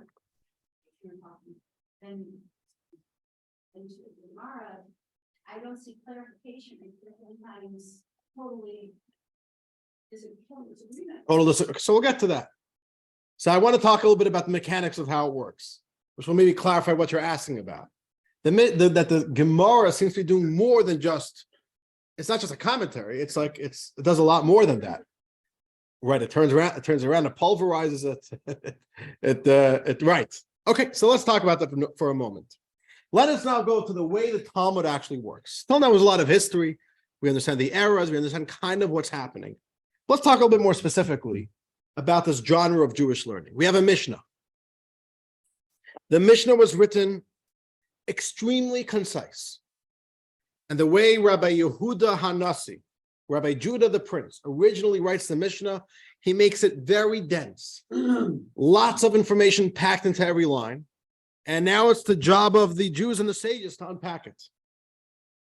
So the way the Gemara works, the way the Talmud works is, the Talmud, the Gemara, looks at every single Mishnah, one Mishnah at a time, and looks at this Mishnah from three different perspectives. And each of these three perspectives help us unpack and explain the Mishnah. It will go laterally, it will go backward, and it will go forward. And you can see this in your books on page 107. Every Mishnah is analyzed in these three ways. And within each of these three ways are multiple different perspectives of doing this. So let's begin with laterally, right? The three different directions that the Talmud, that the Gemara takes the Mishnah. And we're running out of time. If anybody wants to stick around for a little bit longer, we'll do an actual taste of Talmud, okay? The three directions are laterally. Number one, the Talmud is going to try to understand everything that's contained within this Mishnah, right? So very simply, let's decipher. But the Talmud is also going to start asking questions.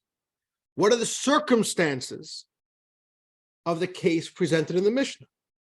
Why did a Mishnah choose specifically this example to bring out this case and not a different example? What would happen if the circumstances were different? Is it like this across the board?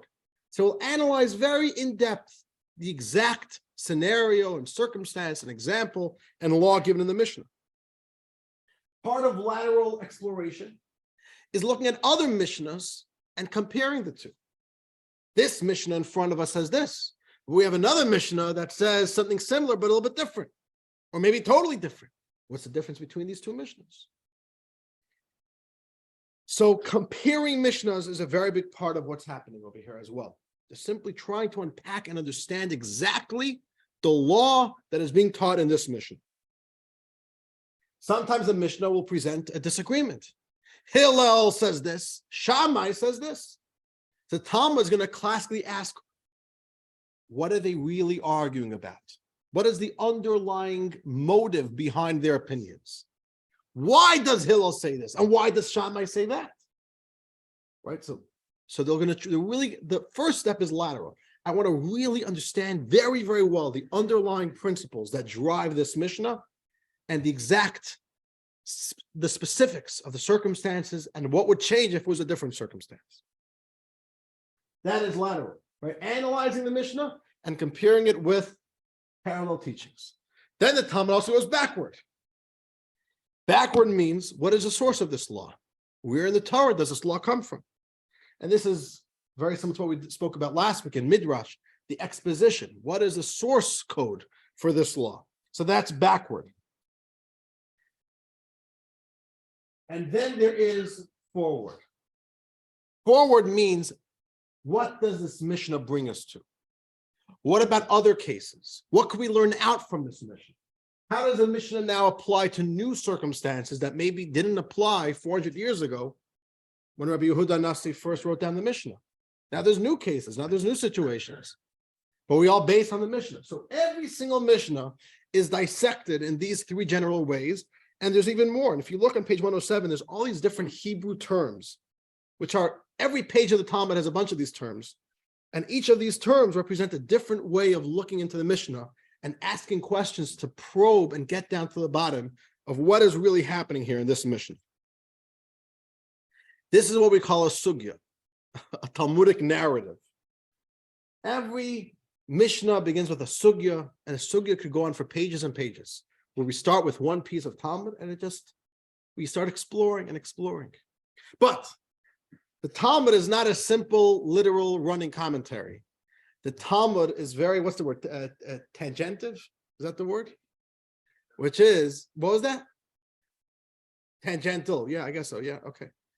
Which means the Talmud will start exploring a Mishnah, but then Talmud will all of a sudden start going in all different directions.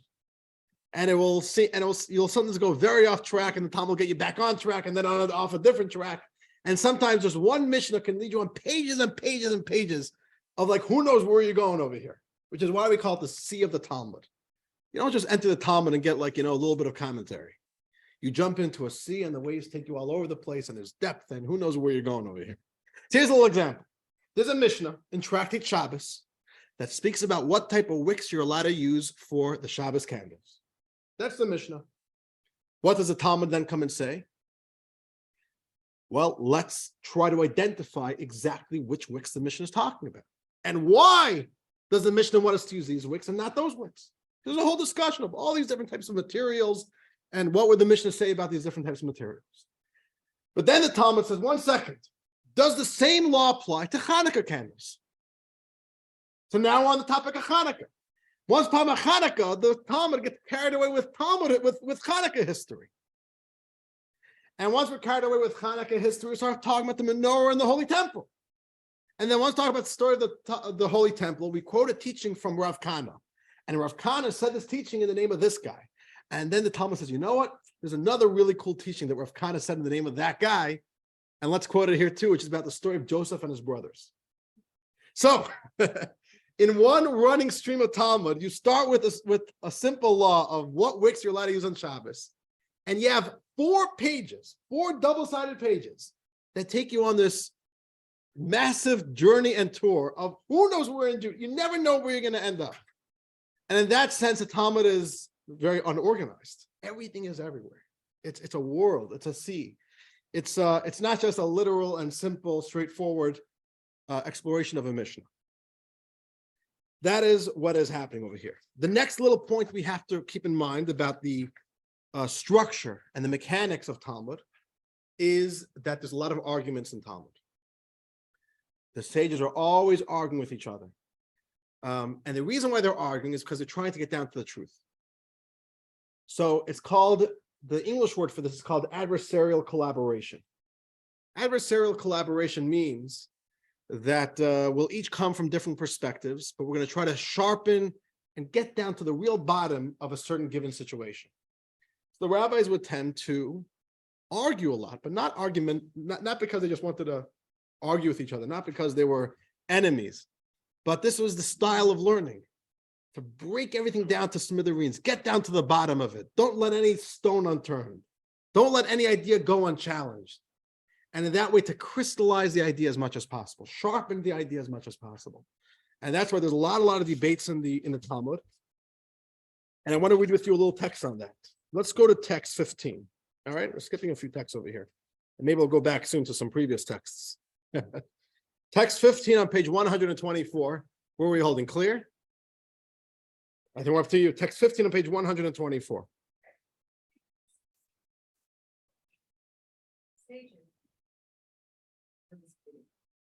He said, the laws as we say.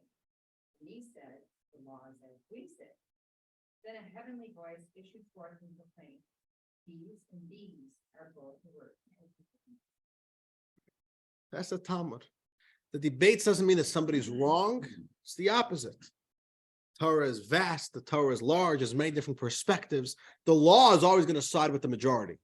But every perspective recorded in the Talmud is of value, helps us see the issue from a different perspective, until today has value to study.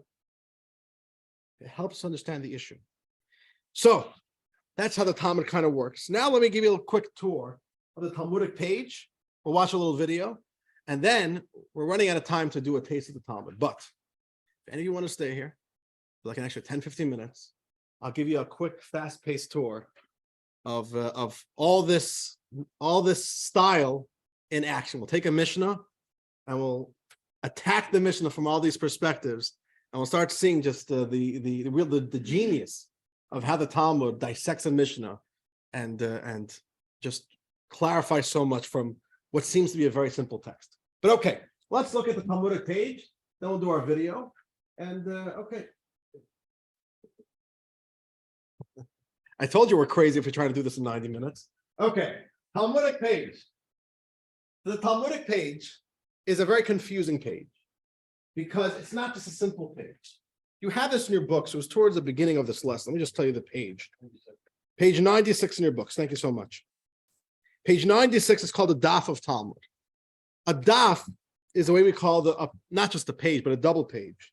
And this is not a text. This is called a hypertext. It begins with a Mishnah, right? A is a Mishnah, then it says Gemara, and then you have commentaries and additional layers of commentaries. And the whole book has dozens. It's a volume of Talmud is really 50 books put into one book. So here's our video that will give us a tour of the Talmudic page. And I guess afterwards we'll see what we want to do. What was that? Of the Talmud? Yes, you could get an English version. There are 2 very good modern English versions of Talmud. There's an Art Scroll Talmud, and there is the Steinsaltz Talmud, published by Koren. They're both good, but really Talmud has to be studied by a class. Somebody has to teach it to you. It's you really have to be initiated or else you get totally lost. It's just, and then it also starts sounding silly. Like you don't even understand. Like the whole thing could get so lost in me. I say this even about myself. Sometimes, like you study Talmud and you realize you're not grasping it. You're not able to keep up momentum with it. Okay, should we do the video? All right, here we go. This is the Talmud. 63 tractates, 523 chapters, 2 million words. After the Bible, the Talmud is the most important work of Jewish literature and has defined Jewish learning for centuries. From the outside, the Talmud looks like a book, albeit a rather formidable book, but from the inside, it looks more like this. Why is it so complicated? To decipher the Talmudic daf, or folio page, we first need to understand what the Talmud is, how it came to be created, and what a volume of Talmud contains. A volume of Talmud is not a book, it's a library of books. A typical volume of Talmud might include more than 100 works, composed by hundreds of authors over a period of more than 1,800 years. Let's deconstruct the daf and then rebuild it layer by layer. The oldest part of the Talmud is the Mishnah. Compiled by Rabbi Yehuda Hanassi in the Holy Land more than 1,800 years ago, the Mishnah was the first officially transcribed record of Torah law, which up until that point had been handed down through the generations as an exclusively oral tradition. The Mishnah, however, is very concise, almost a shorthand. Over the next 300 years, many hundreds of Torah sages analyzed, discussed, and debated the teachings contained within the Mishnah, and these discussions became the Gemara, which together with the Mishnah constitute the Talmud. There are many pages of Gemara for each Mishnah, as these discussions often range far afield to include many additional teachings covering virtually every topic under the sun. The Gemara was completed in the beginning of the 6th century in Babylonia, written mostly in the Aramaic dialect that was the spoken language of the Jewish people at the time. Studying the Talmud is a challenging task. It requires knowledge of its often obscure terminology, being familiar with the many references to parallel Talmudic teachings, and an ability to follow the complex, multi-tiered arguments presented in its discussions. In fact, the Talmud presented on its own would be a closed book to all but the most advanced Talmud scholar. So over the centuries, hundreds of commentaries were written to decipher, explain, and discuss the Talmudic text. Some of these were published alongside the Talmud itself in recognition that they are indispensable to any attempt to properly understand the text. Rashi, the most basic and comprehensive of all Talmudic commentaries, was placed alongside the Talmudic text in some of the earliest manuscripts and published editions of the Talmud.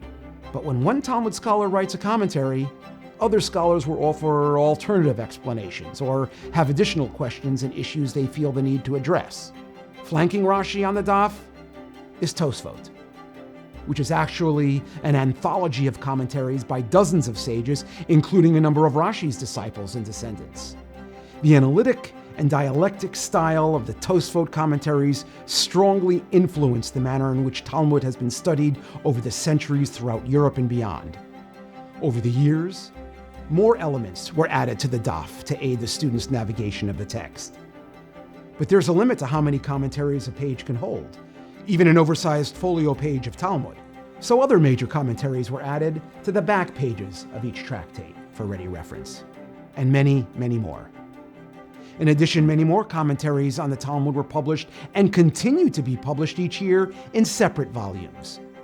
Today, if you wish to research a complex issue, compare and contrast different opinions on a topic, trace back their sources, examine the issue's applications in multiple fields, you can open multiple windows on your screen and even hook up more screens to your computer.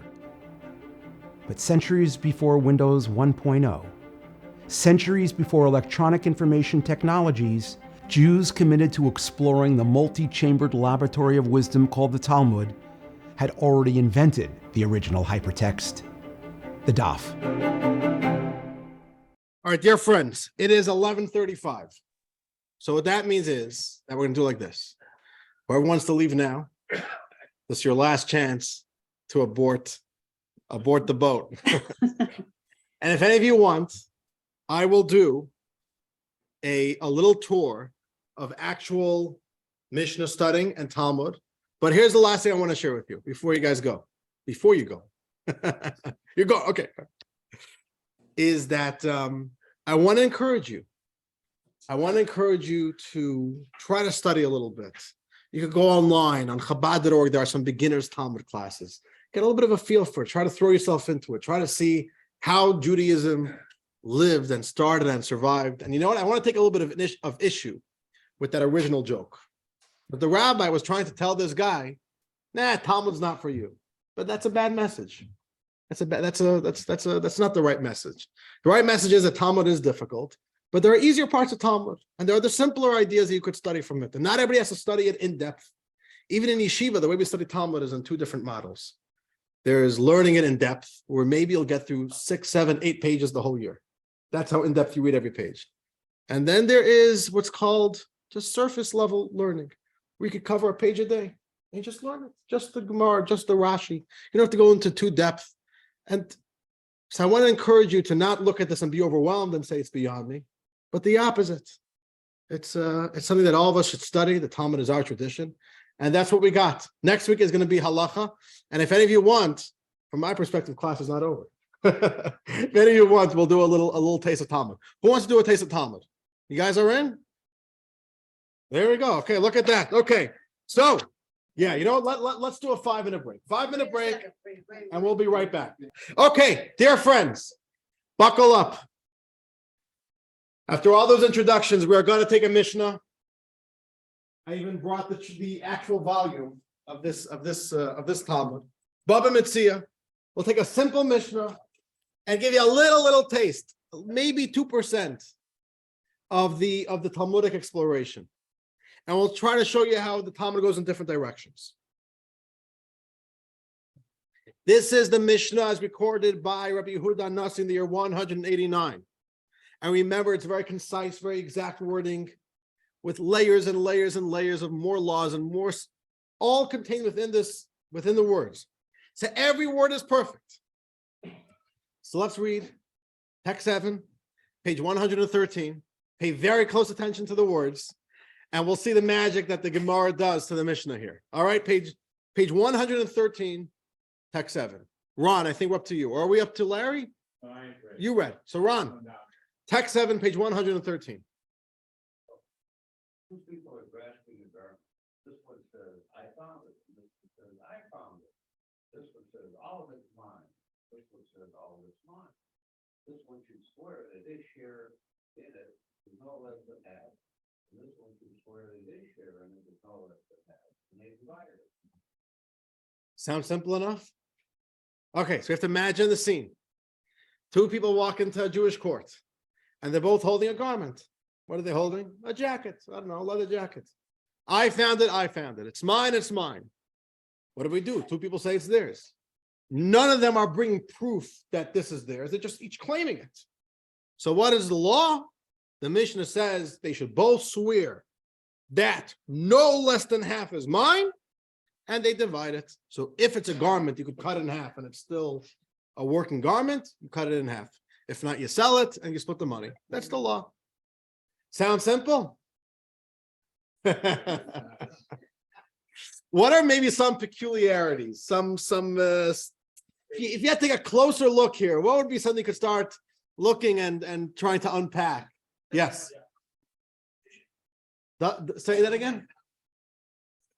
No, so if it loses the value, like if it's a jacket, you cut it in half, and now it's only going to be on one half. That has no real value, so you sell it.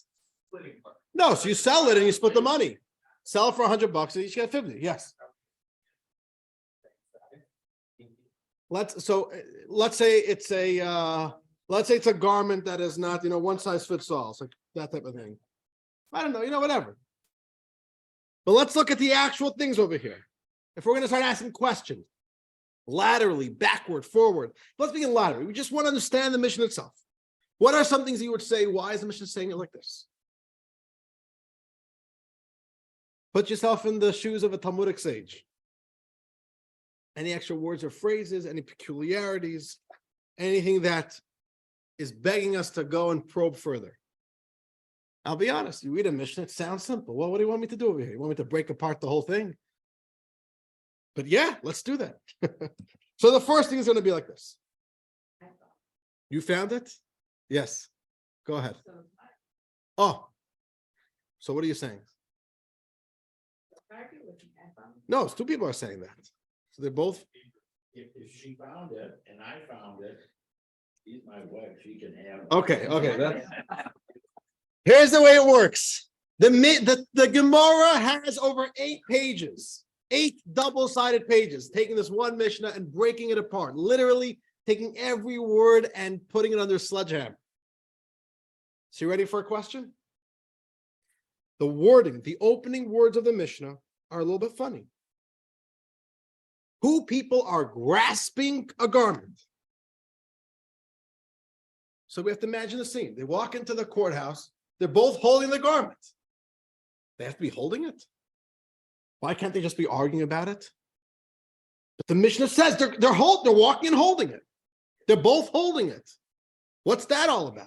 Why can't they just say two people are arguing over the same piece of clothing? You got to say they're both holding it. What if they're not both holding it? Is that a good question? They don't trust each other, that's why they. One second. Which means the case of this Mishnah, the circumstance of this Mishnah is not just they're arguing about their ownership, they're also both actually holding it. They're each literally holding it. The Talmud says that's very important. You know why? Because there's one of the biggest rules when it comes to these types of laws about ownership and argument over ownership is what we call, in English, it's called possession is 9/10 of the law. Who actually has it? In whose possession is this object? This is called in Hebrew a chazaka. Chazaka comes from the word strength. Who's holding it? Under whose authority or ownership is it currently? And the way it works in Jewish law is that if somebody has something, let's say I have my phone, and you come over to me, you say, by the way, that phone you're holding is mine. The burden of proof is upon you. And according to Jewish law, nobody has a right to take the phone that I am holding right now. If I have the chazaka, I'm holding it, it's mine. You want to take it out from me, bring proof. So it is very important to this Mishnah that both are holding it. Why? Because that means 2 people have chazaka. Which means the case of this Mishnah is specifically when 2 people are actually holding the garment and have chazaka. If only one, that's a different case. We'll have to study what's the case. So let's read text 8, the chazaka principle, which is from a different piece of Talmud that the Talmud here invokes. It brings it in, it brings in this piece of Talmud. Let's read text 8, Gila, on page 114.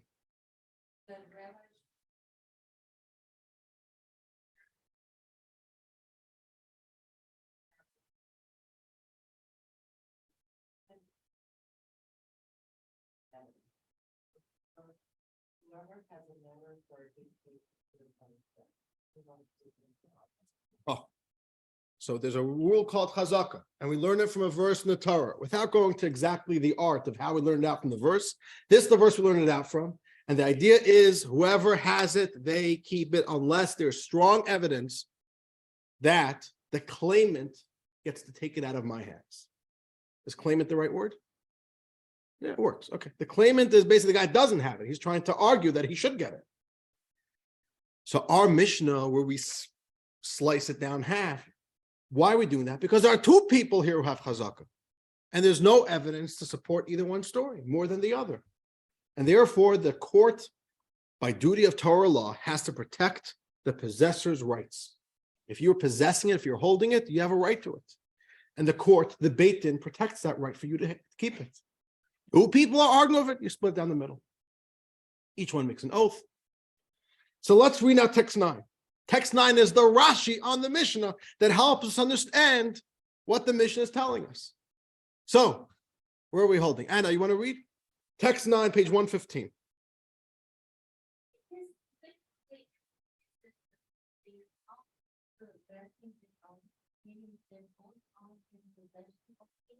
And neither one has a stronger hold than the other, but it's only one of them for holding the garment. Then the other one has the status of one who is taken to take property out of his fellow's possession, and it would be Incumbent. Provide proof by bringing witnesses that if it would not be believed to get any part of the gun is just and false. There we have it. So if you look carefully at the Mishnah, it's more than just what meets the eyes, right? The Mishnah simply says, big deal. We're just talking about a case of two people grasping a garment. But if we look carefully, what will you see? You'll see that it's specifically when it's both people have to be holding it. Let me put this up over here. How many people have the chazakah? How many people are in possession? The Mishnah is talking about two. And at two, what do? Two people have chazakah. Nobody could bring proof that they own it more than the other one. So the job of a court is what?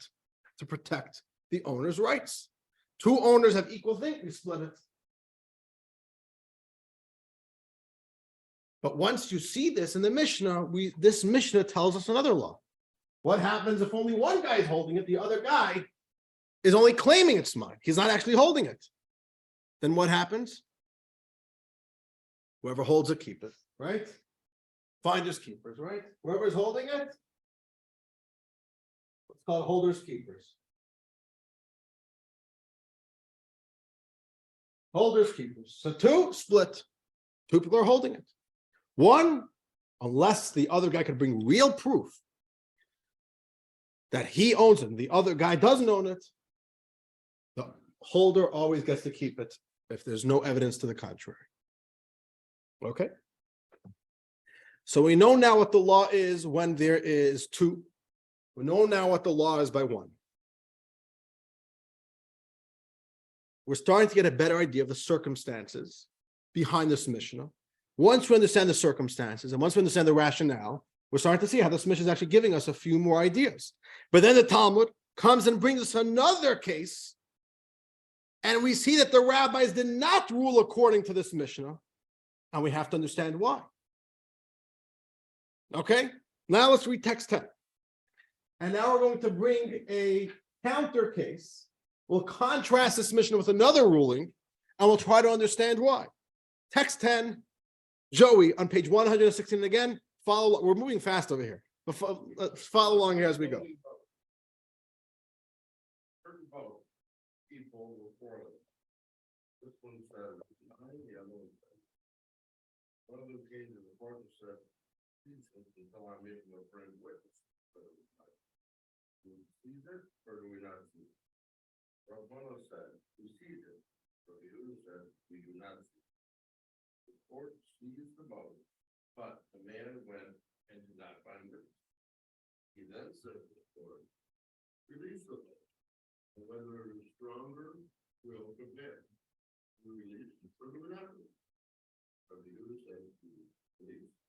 And the Ram Papa said, the law is, we do not seize the property. But the court did seize it, we do not release it.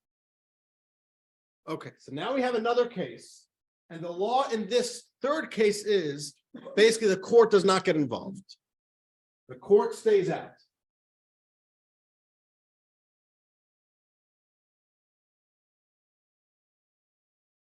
Court is staying out. So now, why is this case of the boat different than these cases that we're not splitting it? Or neither saying whoever has it gets to keep it? Because neither one has them. Because neither one has it. Very good. Who is the possessor? Who actually has their hands on this boat? The answer is zero. It's parked in a dock. Well, what if it's on someone's property? That's something else. Here it's on nobody's property. There's a boat that's parked at the dock, and two people say it's mine. Neutral character. So what does the court say? According to Jewish law, the court has no power here. Nobody has, if somebody was actually holding on to it, then the court has to protect your right of ownership since you have it. So what happens is the court does not get involved. But who gets the vote? Unless there's, if there's evidence, then they get involved. But in this case, the court shouldn't touch the boat because there's nothing to work with. Oh, that's the next question. So what happens then? It's a good, so that's, you're right.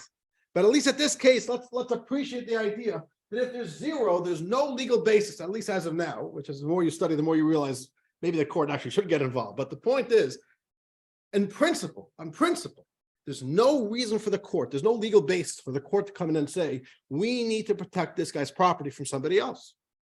So here we have, if two people are actually in chazaka, you split it. As long as there's right, if there's evidence, then you work with the evidence. There's no evidence. All you have is one man's word against the other man's word. Swear and we'll split it. Only one guy has it. The other guy is only a claimant saying it does belong to me. As long as there's no evidence, the possessor, the holder gets to keep it. 0, there's no legal base for the court to get involved. This is all ideas that the Talmud is studying out from this one mission.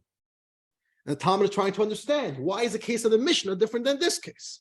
So the Talmud is helping us understand, because the underlying principle of the Mishnah is the principle of chazaka, that the possessor gets to keep it. And that's why the Mishnah says specifically that they're holding the garment. If they're not both holding the garment, then it wouldn't be the case of our Mishnah. Our Mishnah says split because two people have chazaka. But if they say in our shul, there's a coat hanging there, and we don't know whose it is, it's a different case. They're not actually holding it. So let's now read this. I'm going to give you a little bit of, I'm going to bring in a commentary now. This is the first commentary in the back of the Mishnah. So we are right now studying the very beginning of Bava Metzia, and at the very end of the tractate, we have the commentary of the Rosh, Rabbeinu Asher.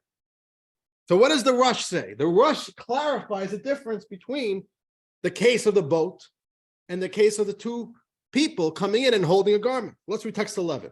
Patrick, are we holding by you? Page 118. Oh, listen. Very good. Okay. Lee, we're by you. Text 11. Okay, there are two things that stand before this holding the garment. There tells the rule that the garment should be divided. Because any time that we see something in a person's possession, we need to regard it as their property, even though another person is contesting this and claiming that it is not. Consequently, we cannot rule that whoever is wrongly with it can do in the cited studies of Baba Khan regarding the vote.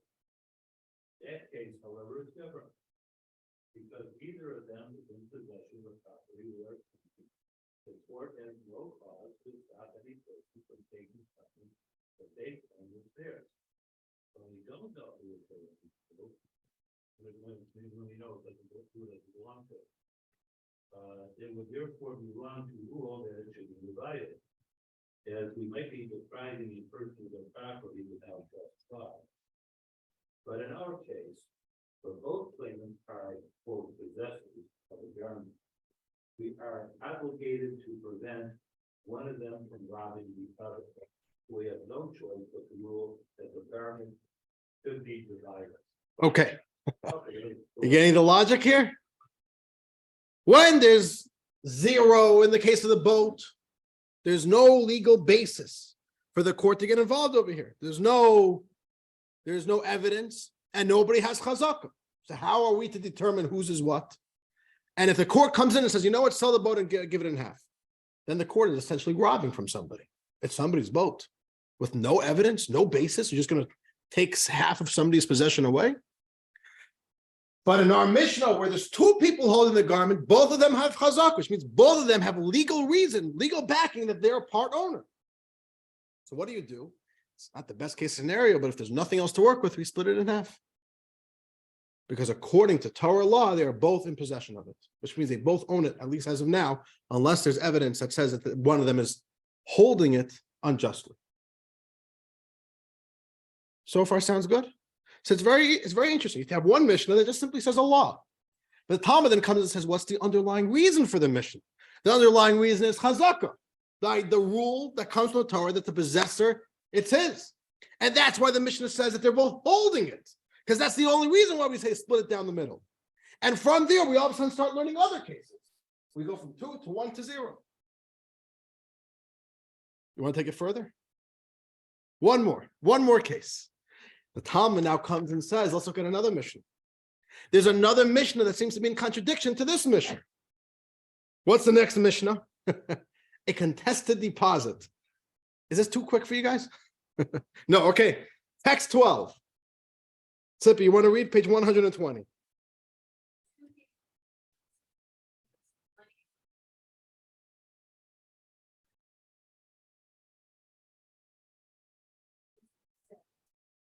a month.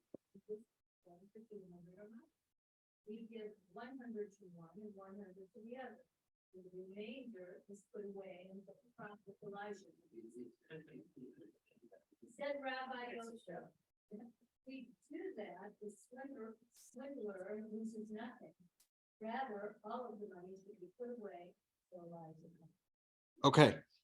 Now let's really think about it. Different case, but we have underlying principles to work with. Two business partners, okay, go to a guy. They say, we're leaving. We have 300 dinar, 100 of mine, 200 of my friends are in one patch. We're giving it to you. They come back 2 months later and they each claim that they were the one that had the 200. And the guy who was just holding it for them was like, I don't remember who told me who was 100. I just took the pouch. So one guy says 100, one guy says 200. The law is, according to this Mishnah, Get a good attorney. what do we say? Do we say split that 100 down the middle or split the whole? What do we say? So 100 for sure goes to each one. That's for sure. But now there's 100 on the table. Each one's claiming the other 100. Do we split it down the middle, give each one 50? No, it rewards the liar for he gets gained by lying. Oh, so the liar is going to gain. Do we say holders keepers? Which case is it similar to? Oh, according to Jewish law, so that's a good point. Who's holding it?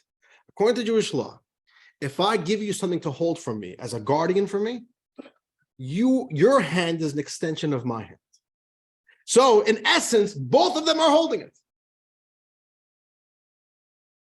So really, this case of the contested deposit is most similar to the case of our Mishnah. Two people are holding the same property. There's two possessors here. In the Mishnah, we say, split the garment. Over here, we don't say split the money. We say, court takes the money, put it into escrow until either there's evidence or until the light of the product comes and gives us clarity. So why the difference? Why would we say in our Mishnah, two people come arguing over a garment, split? And in this Mishnah, a different Mishnah, it says, no, court takes it and just holds it, put it into escrow. So this is another case. Let's put it over here. This is again 2.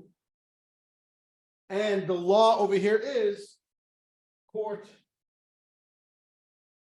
holds the money. Right? No one gets it. The question is, what is the difference between this case 2 and this case 2? Yes. One big difference is we know for sure that we take about a case that somebody is acting in bad faith. We're not sure that somebody's acting in bad faith in the first place. Oh, so the Talmud comes and says, very good. Look again at the Mishnah. The Mishnah in text 7, page 113 says, two people are grasping a garment. This one says, I found it, and this one says, I found it. This one says, all of it is mine, and this one says, all of it is mine. Talmud says, who cares if they found it? Why is that the circumstances of our Mishnah? What if one guy says, I bought it from my tailor, and the other guy says, I bought it from Macy's? It has to be, I found it. Talmud says, yeah, only in this case where two people found it, would we say split? A different case, we wouldn't necessarily say split. Why not? Let's read the next text, text 14. The Talmud explains the difference. Text 14, page 122. Where are we holding? Debbie, did you read? Okay, we're up to you. Go ahead, text 14.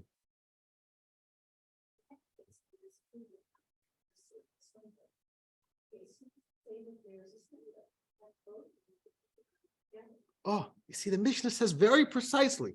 Each one says, I found this. You have to visualize what's happening over here. They're walking in the street, and all of a sudden there's a beautiful, nice leather jacket on the floor. A kapata. Each one shows up and grasps it.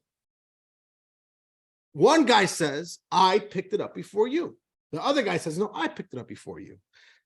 Maybe one of them are wrong. Maybe one of them are right. Maybe they really both picked it up at the very same moment. And they know Jewish laws. They know that the second they let go, they lose their chazakah. So they literally go holding the garment together straight to the courthouse.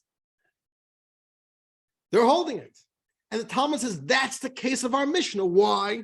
Because in the case of our Mishnah, it really could be that both of them are being honest. No one's being a swindler. No one's trying to defraud the other person of their possessions. Maybe they're both coming in good faith. Yes. Let's say I walk up and get a coffee, come back, and somebody's got a little.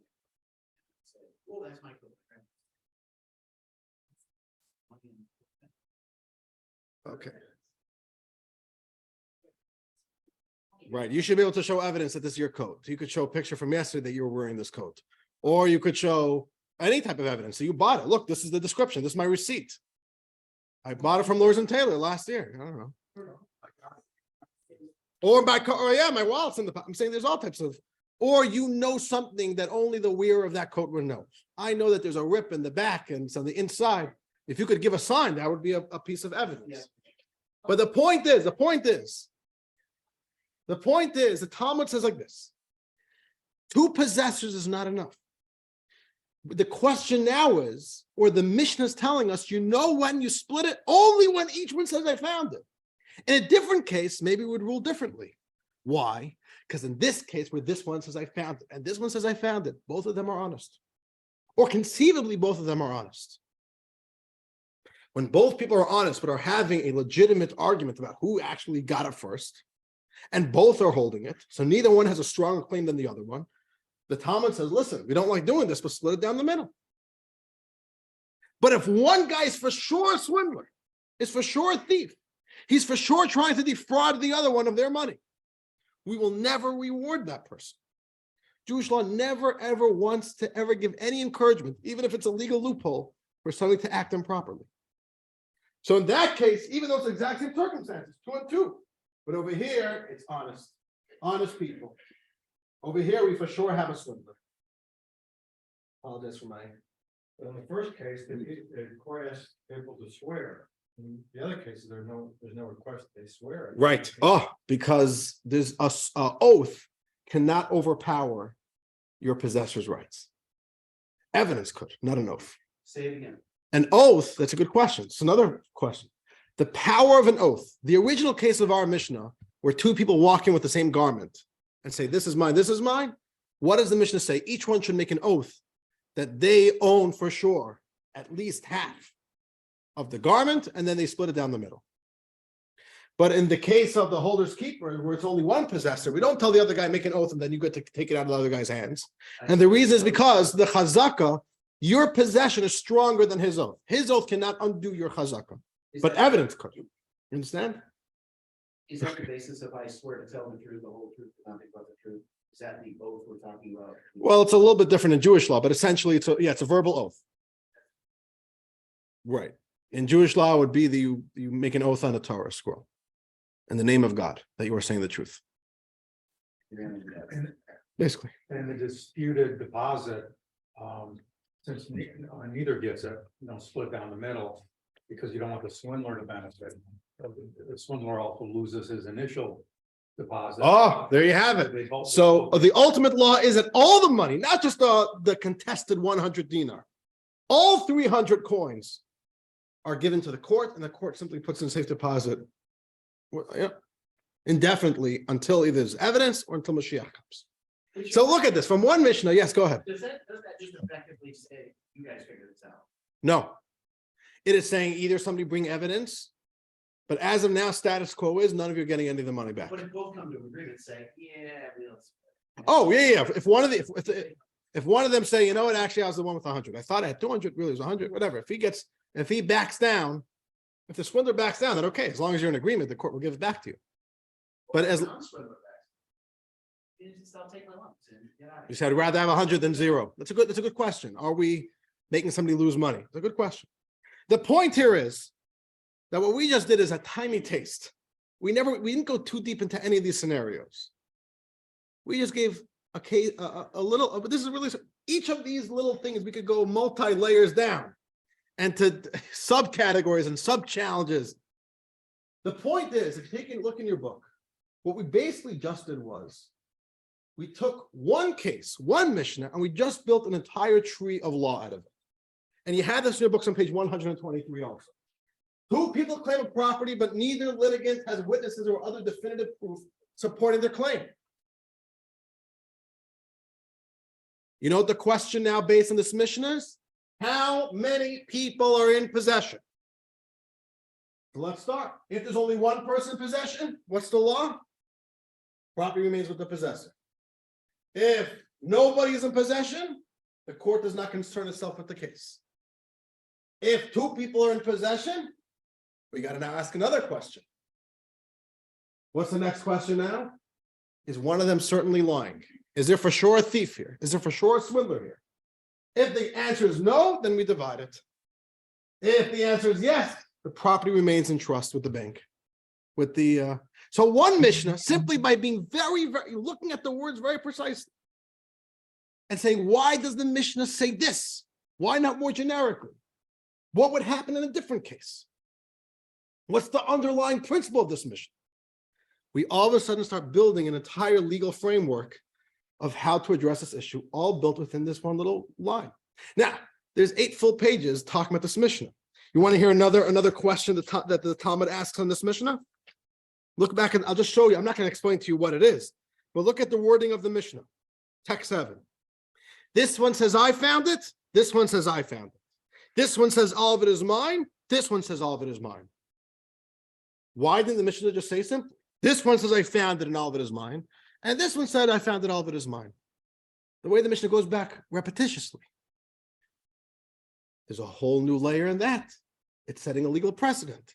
It's giving us a principle. And many more. There's a tiny, tiny little taste of what we do with one Mishnah and what we build out of it. And that's a little taste of the Talmud. So, a little joke before you guys go. There was a yeshiva boy. There's a 14-year-old yeshiva boy. And he just started learning Gemara, so he was getting the hang of the style of logic. And he was a little bit of a smart aleck. So one day he's leaving in the morning to yeshiva. His mother says, Yankel, close the door. It's cold outside.